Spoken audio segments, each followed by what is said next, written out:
Bismillah.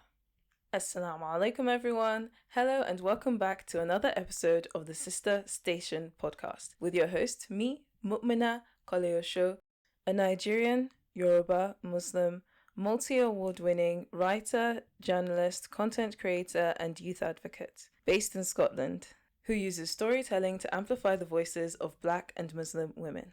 Today, I am joined by a lovely guest, my friend Habibah Sangare. Habibah is a Malian-Italian self-worth coach and founder of Femora, who helps Black and Muslim women and women of color build confidence by valuing themselves from the inside through self-worth coaching and from the outside through feminine products. In this episode, we talk about how we met through the organization Muslim Women Connect and share our experiences as Black Muslim women navigating career changes and migration. We also reflect on the challenges of entrepreneurship and the cultural and linguistic diversity present in West Africa. So without further ado, let's dive right in. So, Habiba, if you'd like to introduce yourself, tell us where you're from, a bit about your background, and also what your name means. Yeah, sure. Assalamu alaikum first. My real name is Biba, but that is a short form of Habiba, which is an Arabic name. Usually used to, call someone that you love, my beloved or my dear. That's what the name means, basically. My beloved Habiba. I'm 22 right now. I'm originally from Mali, but I'm Italian. I studied IT in cloud computing. I'm not sure if you know BTech, but I completed that in my college in the UK. And now I'm just figuring out what I'm going to be doing, inshallah. But I basically want to continue with my business, which is the self worth coaching. Awesome, thank you. And to intro a little bit, Habiba and I first met through the Muslim Women Connect mentorship program that they've been running for 10 years now. And I think this is the part where I'm gonna hand over to you. So basically, if you tell your side of the story, and then I'll just jump Yeah. in to fill in minor details. Yeah. So how I remember, I think we met when one day I basically posted on the MWC group chat. I was looking for three coaches at the time. I posted that offer, and you were one of them that was interested. And then I sent you an email, I believe you or me, and that's how we basically got in contact since then. I remember now. So I was like, oh, this looks like a good idea. So I just replied to her message, and the rest is history. And honestly, I've been following Habibah's journey since then. And it's just really cool to see all of just basically everything that she's done. And I really admire your content creation as well. So, Habibah, can you tell our lovely audience a bit more about your coaching business? What inspired you to get into that?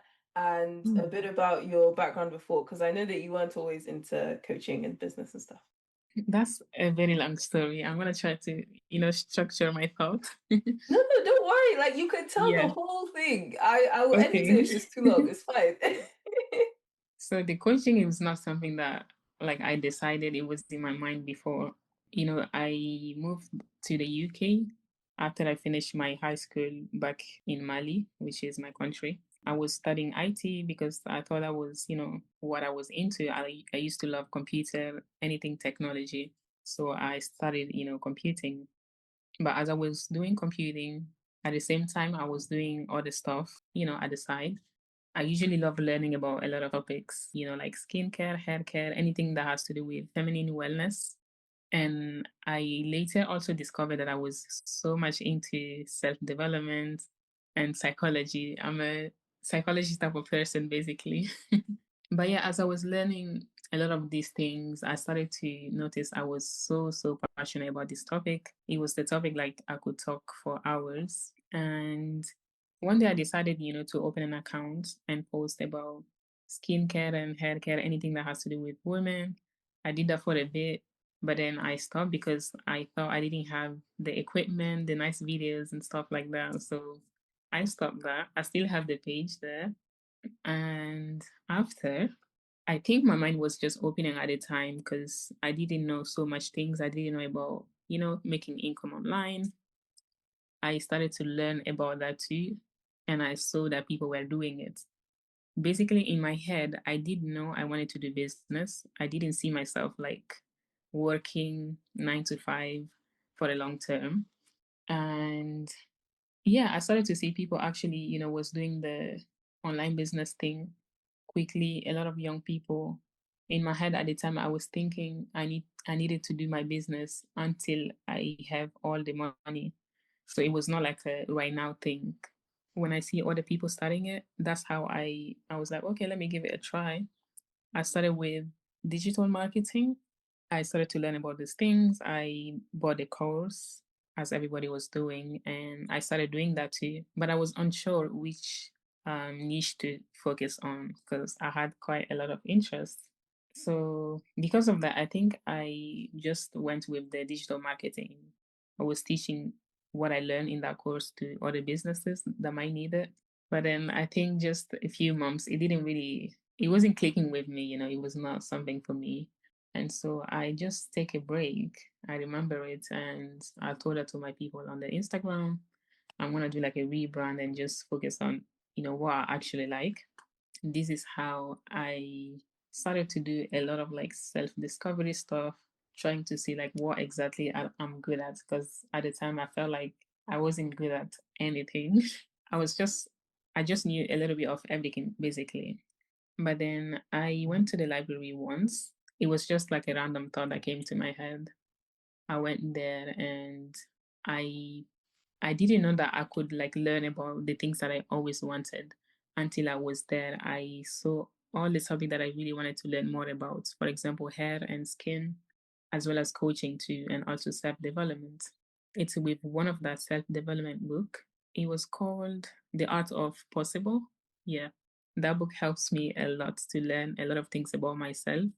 I saw that I was into coaching. I had a lot of things like naturally that made me a coach. And I was like, okay.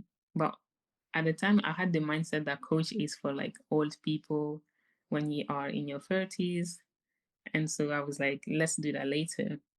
And yeah, with that knowledge, Alhamdulillah, I started posting more about what I'm passionate about, which was improvement, self improvement. I made a lot of content about that. And as I was doing that, and at the same time, I was learning too through online courses and stuff, I was kind of niching down naturally. I started to know like what exactly I want to focus on. I went with mindset at the time, and then it came from mindset to self worth, actually. Yeah. I, and that also happened because I was going through my own self development journey. And eventually, as I was growing myself, I basically niched down to self worth. I felt like I found the how can I say it? It's like the missing puzzle that I needed. Everything was making sense. Even though I was changing a lot of things, it was still aligning with my old ideas. And now I just have like the whole package now, which is self worth. And that's how I became a self worth coach. Woo! That was such a cool story.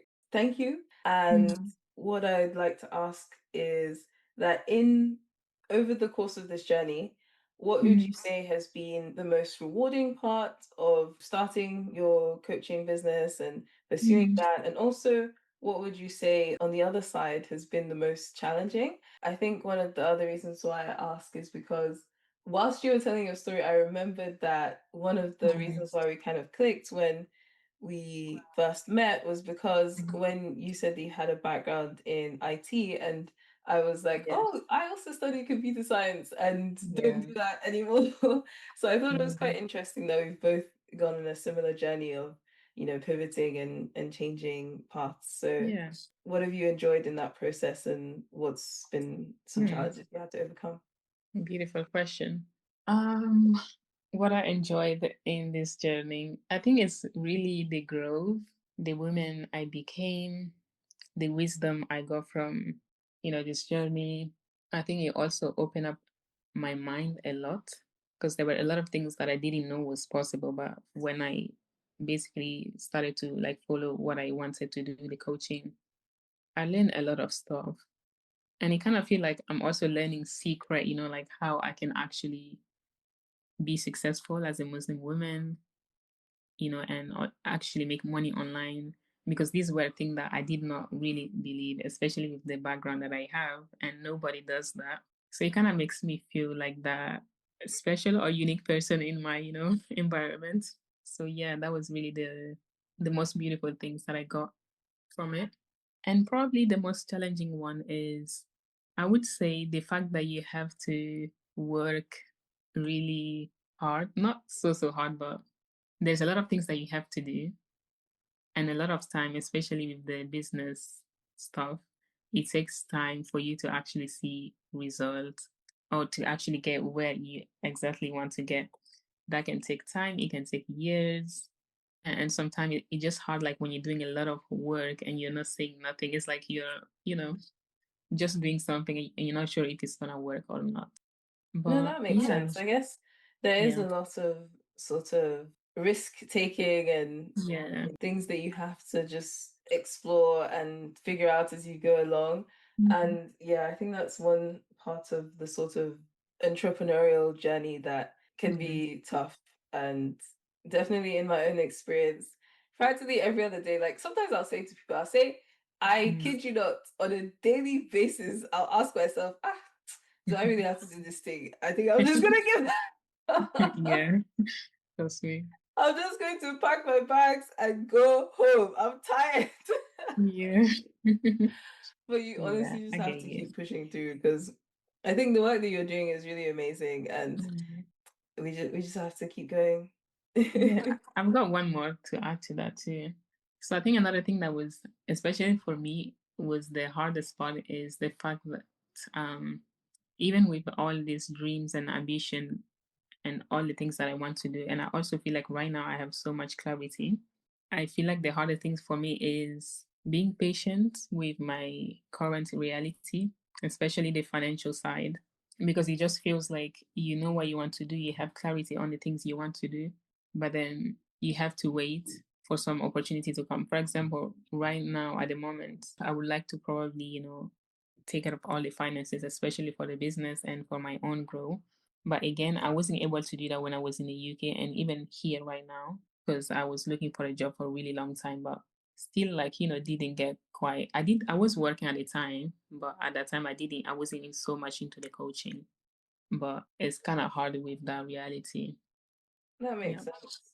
Yeah. And yeah, I guess that's another challenge with entrepreneurship. Mhm. The fact that especially when you're just starting out, it's like, how am I going to make money? B, where is Mhm. the money coming from? C, is the money enough?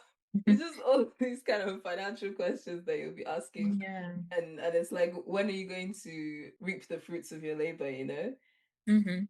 Also, you mentioned moving to the UK, moving back. Mhm. And so I was wondering if you could talk a bit more about that experience. What were the sort of main motivations for moving? And then in your experience, Yeah. where have you preferred living? Like, for example, do you sometimes think, I miss the UK, I wish I could go back? Or you're like, forget that country. Yeah. That kind of thing. That's actually a little bit like messy, but there's not like actually motive. It's not, well, let me just explain it. I was born in Italy, but then when I was 7 to 8 years, it was a decision from my mom. They decided, I think there was all the reality too. And because of that, we went to Africa, back in Mali.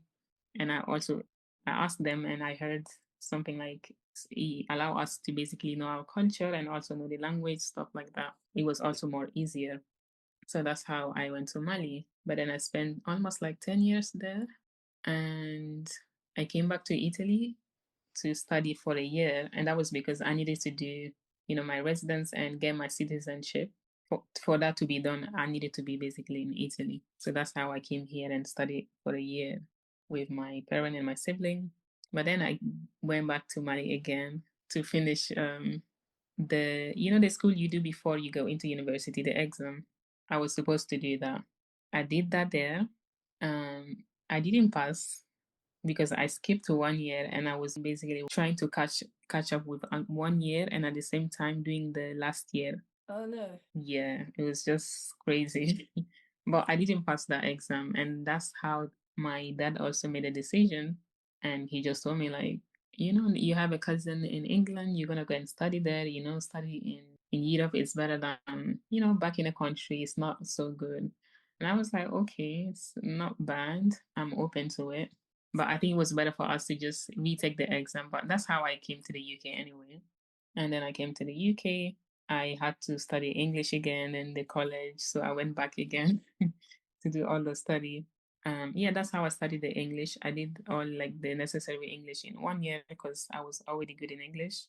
And after that, I did level 2 and level 3 in IT for like in total 4 years, almost five. And yeah, again, due to some circumstances and because of the Brexit issues, I couldn't stay there. So I had to move back to Italy with my dad and my sister that is here right now. And yeah, right now I'm just, trying to probably get a job and invest in my business, in myself, so I can also focus on making the business work, inshallah. Inshallah, sis. And wow, what a journey. And that Yeah. now for breakfast, I was about to say breakfast. Whoops. Now for Brexit. It's all Yeah. Brexit fault. So on that note, like with all the traveling, number Mm-hmm. one, what language do you speak in Mali? I've been meaning to ask, and part of that question. So this question is in two parts. So part A, Mm-hmm. yeah, what's your native tongue? And part B, how many languages can you speak? What was my other question? Yes, number two is that, especially being a Black Muslimah, how has your experience been in each Mm-hmm. nation that you've lived in? Okay. So in Mali, we speak Bambara. That's like the how do you call it, national language. Since we were colonized by French people, we also speak French. We studied French there basically. And yeah, so that's the two languages I speak, like Bambara. Oh, in total, it's actually four. I speak Bambara, French, English, and Italian. Wow, Yeah. that's so cool. Yeah, and my experience in all of these countries, let's start with, I guess, Mali. It was normal. It was a beautiful experience. It felt like home. There's a lot of Muslim and everything. I didn't have problem with that. Oh, In sorry, quick Italy, question. Which part of yeah, Mali did you live in? Like, did you live in city, in the capital, or did you live in like a suburban, rural area? yeah. I lived in the capital, which is Bamako. Hmm. Yeah, my experience was amazing there. And then when I was in Italy, I was quite young, but I still remember some of the experience. It wasn't bad, it was okay. I didn't get to explore so much about Italy too. But I think maybe one feeling that I get here often is feeling different to people. Like I'm always the only black person in a place basically. Yeah, even in the school that I was doing, I was the only black in my school. It's not a school, it was a professional yeah, type of professional school, yeah. Yeah, it's just people, it's like people don't understand you or you feel like you don't belong really there. Especially like when you're going outside, like people will be literally staring at you. Oh my So word, that gets yeah. me. That literally happens to me here too. And sometimes when I try to Oh. explain it to people, they're not clocking it. And I'm like, you don't Yeah. understand. There are some parts of Scotland that I'll walk around and people Mhm. will just stare. And I'm like, okay, I get that you might not see that many black people. It's just rude. Yeah. It's crazy. Actually, now it's worse that I'm back to Italy because now I'm not just a black person, I'm a black Muslim women that also wear hijab and dress modestly. So people be really wondering. I think they don't actually know that you can be black and Muslim as well. I'm probably the only black Muslim that wear hijab in the city I am in. I never saw like a black Muslim woman here. And I'll probably say for the UK, that was like my most beautiful experience being there, honestly. I know a lot of people hate UK, but honestly, it's not the I same for mean, me. so yeah, I'm, Yeah, I'm curious to hear your perspective because it's quite yeah, positive, which is nice. yeah. But yeah, my experience in UK was one of the most beautiful one. I think there's many personal reason. I would say probably one thing that I love about UK is the community. You can literally find any of your like anything that you are, you can find a community there. If you're a black person, you can find a black Muslim a black community. If you're black Muslim, you can find that. If you're into like business and stuff like that, it's like you can find many things. I really love about that. So you always like kind of feel included. Another thing is the freedom. Basically, people, it's like you don't feel like, for example, me wearing hijab and dressing modestly, I didn't really felt like different or like I was doing something wrong or felt different to other people. People just wear whatever they want, even the And niqab. also, sorry, just to chip Yeah. in again for context, Mm-hmm. where was it that you were based again? Was it around Manchester or? Yes, Manchester. So yeah, I love the community, and probably one of the reasons why I love the UK is because it's the place where actually I went through probably a lot of the worst time there, but also the Oh no. beautiful one there. It's the place where I become who I am right now today. And it's also the place where I actually learn a lot of the wisdom, a lot of the knowledge and the mindset that I have. It was all because I was living in the UK. Oh, that's Yeah. really sweet. That's so beautiful. Yeah. So now I'm going to give you probably the hardest question ever. Mm. And feel free to not answer if you feel like you don't want to offend people, but Okay. honest, truthfully, honestly, if you Mm-hmm. had to rank each country you've lived in, or if Mm-hmm. you had to pick your number one and your, number three you like the least, which would you pick? I would definitely pick UK. Okay, so UK is number one, and then who's coming in the second? Mm, that's a bit hard. It could be a tie if you need to. Yeah, If I you don't think want I to would go choose. for Mali, honestly. Yeah. Okay, and sorry, Italy is losing this Yeah. Italy is the competition. last, sadly. Going back to your point about finding community here in the UK, honestly, Mm-hmm. I feel like I think definitely certain parts of England, especially around the major cities like London, Manchester, Yeah. etc., they're super diverse. They have tons of opportunities and stuff. But I'm always Mm-hmm. saying to people that this country, the further north you go, the melanin concentration reduces Really? significantly. The Yeah. population reduces significantly. Oh. And so in this Scotland, sometimes Mm-hmm. it can be tough because Yeah. even the MWC that we're part of, it's Mm-hmm. mainly clustered around London, and now they've kind of Yeah, yeah. expanded to Cambridge, but it's very Mm-hmm. much settled in South Yeah, England, that's right? true. Yeah. And sometimes I do feel that as a Muslima, as a Black Muslima, it could be hard for me to kind of Mm. access communities and opportunities Oh, yeah. just I agree with by that. location alone. And one of the reasons why we were even able to meet in person, luckily, was because I Mm-hmm. came all the way down to London from I Scotland know. for Yeah. the MWC graduation ceremony at the end of the mentorship program.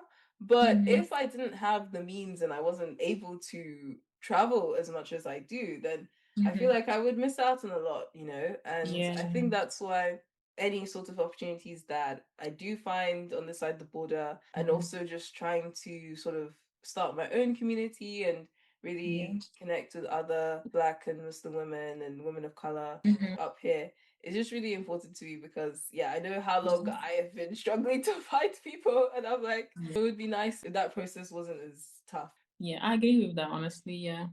Something else that we have in common, and then I realized as you were talking, was the Mhm. fact that we've both lived in three different countries. So I already talked a little bit about my own journey on episode one, but just a little recap for those that don't know. I was born in Lagos, and then after I moved from Lagos, Nigeria to Scotland, moved to England, and then moved back up to Scotland. Now I know some people will hear that and be like, but it was all still the same UK. I know, but technically Mhm. Scotland and England are two different countries. So so that was that. And I asked you the question about which country you would put as number one and then how you'd rank them afterwards. And I'm sure some people Mhm. are probably wondering, so out of the three countries I've lived in, what would my own ranking be? For the sake of political correctness, I'm just going to say that they all have their pros and cons. And also for context, I never lived in Nigeria long enough for me to really be able to rate it properly, if that makes sense. Like I was very small when we moved. Anything I say would just be very biased from the fact that when I go back on holiday, I just have the Nigerian holiday experience is not the same as people that live there every day. And then with England and Scotland, if I choose one over the other, I may or may not start an internal fight. In order to keep the peace in the land, I will stay neutral on this topic. And also because I know too many people on both sides of the border, so let me not pick one and start something. But Yeah. also in light of that, and I was just reflecting about our similar backgrounds and everything, and I was thinking about the fact that in Nigeria, well, basically, when I tell people that I'm Nigerian, I get the question often sometimes from time to time, Mm-hmm. oh, you're from Nigeria, so do you speak Nigerian? And then I have to give these people one Yeah. big history lesson to be like, guys, okay, the Mm-hmm. country is called Nigeria, but we don't speak Not the language. Nigerian. There's tons of different Yeah. languages, and then there's English because of colonialism and blah blah blah. So I was curious that with Mali, if the Mm-hmm. situation is similar, if there's lots of different languages spoken there, and what's the scene, so to speak. Yeah. In Mali we speak Bambara, that's like the native language. We also speak French because we were colonized by French people. Outside of that, based on your ethnicity, we have like quite a lot of language. It's actually a lot. I can remember one like Fulani. If you're Fulani, there is one that I speak. I am Fulani myself, but I do not speak the language. There is, I heard Hausa as well in my country. That's a language. There is other one. I don't know the name in English, but I know it in French. And yeah, there's quite a lot of language in there too. That's pretty interesting. And I know that the Hausas and the Fulanis are spread across quite a lot Mm-hmm. of different countries in Western Africa. But then sometimes I forget that even the Yoruba tribe as well that I'm from, we also have significant populations in like Togo, Benin, Ghana as well. Even in other parts of the world, like the Yoruba diaspora goes as far as like Brazil and Cuba. That's because of the history of Mm-hmm. colonialism and the transatlantic slave trade. And it's always so interesting to hear about the same, or at least a very similar culture, similar language, but in a different nation. I Yeah. also find it interesting. So, the language that you said that you speak, Mm-hmm. am I pronouncing it properly? Bambara? Like, how do you spell that? Yes. Yes. Bambara. Okay, Bambara. Okay. Yes, So, does Bambara. everyone speak that? Yes, most of the people speak that. Everyone should speak, unless you have other reason they speak Bambara. Maybe not French, unless you are educated or you go to school. You won't be able to speak French. Maybe just few words. And the other language, like I said, you won't speak all of it, but you will speak what ethnicity you are. If you're Fulani, you will speak their language. If you are Mandinka, you will speak that language. Yeah, and so on. That's interesting. Yeah, I was gonna ask if you also Mm-hmm. have Mandinka speaking people there, because a couple of my friends that I've met speak Mandinka, but they're from Gambia and Senegal. So I was curious Yeah, because yeah, since we're all we're all basically cousins yeah, in that definitely, yeah. region, we're all very close to each other. So it makes sense that we Mm-hmm. have some crossovers and similarities and stuff. And then Mandinka and Bambaras are actually similar. The one the Gambians speak. I can understand them when they speak. also there's a different dialect of Bambara that they speak in Gambia. I would say it's actually the Mandinga is coming from the Mali, like Mhm. it originated there. I don't know so much about history, but I'm sure it's that. Yeah, but when they speak, I do understand. Not everything, but I can get what they're saying. We have quite like the same word that we use or different way of saying a word. Oh, Yeah, okay. So Mandinka and Bambara are similar languages. yeah. Bambara is Okay. actually a lot of like even in Ivory Coast, if you know that, they also Mhm. speak one called Jula. That's really similar to Bambara. I understand that completely. It's just probably the accent. Wow, that's so cool. Same in Guinea. I think there's two Guinea. I don't know which one, but one of them also speak quite similar language to Bambara, but the accent is quite different. So I might not get everything they say. You're the first, yeah, you're the first person from Mali I've ever met, and you're also the only person from Mali that I know. So before I met you, to me, all I knew Yeah. about Mali was just, what it looks like on the map. And Mm-hmm. I realized that it's I think for me, I'm just really happy and glad that I'm meeting a lot of different West African friends, because before, Mhm. practically all of my West African friends were fellow Nigerians, at most from Ghana. That was it. Mm, In the yeah. last year or two, I've met people from Gambia, Senegal, Yeah. Somali, including you, Guinea, Sierra Leone. Like, I guess one of the main reasons why most of the people that I've met have been either from Nigeria, Ghana, and sometimes Gambia is, I guess, because we all have the Anglophone connection. So now I'm Mhm. meeting a lot more West Africans from Francophone nations.